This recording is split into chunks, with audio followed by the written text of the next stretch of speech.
Alright, well first of all, I'm about to look like an idiot again. Second of all, at least I look sexy while I'm doing it. And third of all, Kyle, this is for you.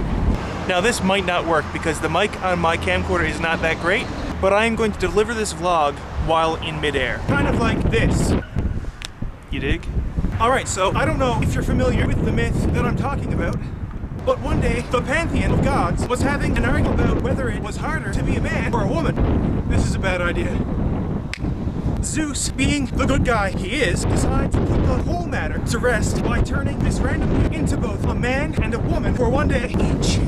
There's a lady watching me from her window. She thinks I'm an idiot. Jacket's coming off. Wouldn't you know it, but the verdict comes back and it's harder to be a man.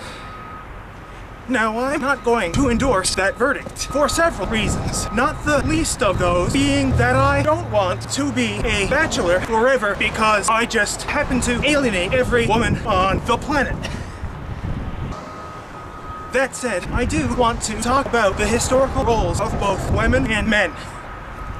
I want to start off by saying that women have one of the most vitally important roles to play in this human experiment. Holy crap. Holy crap. This gets about 10 times as pathetic when you realize that I'm doing this for about 20 views, 18 of which are from my mother and my father, and the other 2 are from me checking to make sure I didn't come off as overtly sexist. Back at it. A surprising percentage of babies are birthed by women, Oprah's pregnant man aside. And unlike men, women can only have one pregnancy going on at a time. A village of 50 women and 50 men has the same maximum number of pregnancies possible as a village of 50 women and 5 men. That is why the traditional gender role for men involves things like hunting and going to war. The simple fact is that when mortality rates are high, women are much more vital to the long-term survival of the community.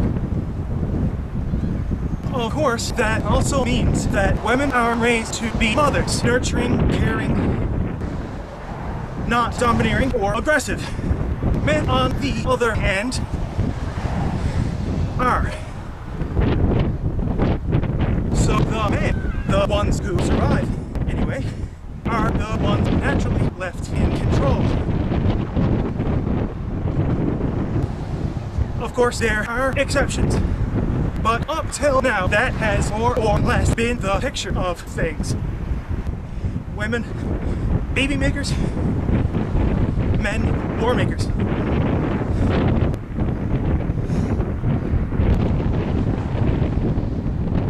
Now, Kyle, you mentioned an ethnic group that I am familiar with, but I forget their name.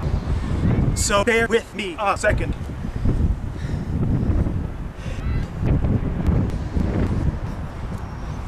Here they are, the Aramesh. I think I said their name right. If I recall correctly, the reason the Aramesh don't have clearly delineated gender roles is because there are so few threats in their region of New Guinea. No large predators and little competition for resources, meaning very little threat of violent death. Men don't have to run off and die in order to protect the women. And so sexes are socially on more or less even ground. Fast forward to the present day. Right now in the West, we are becoming more like the Aramesh. There are fewer and fewer causes of violent death. As a result, the reason behind separate gender roles are evaporating. That's a long word. And the gender roles themselves begin to dry up and blow away.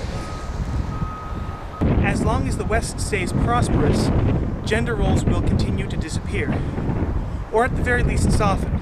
So Kyle, feel free to disagree, or anyone else who's watching this and wants to comment or make a video response or email me or send me a letter bomb.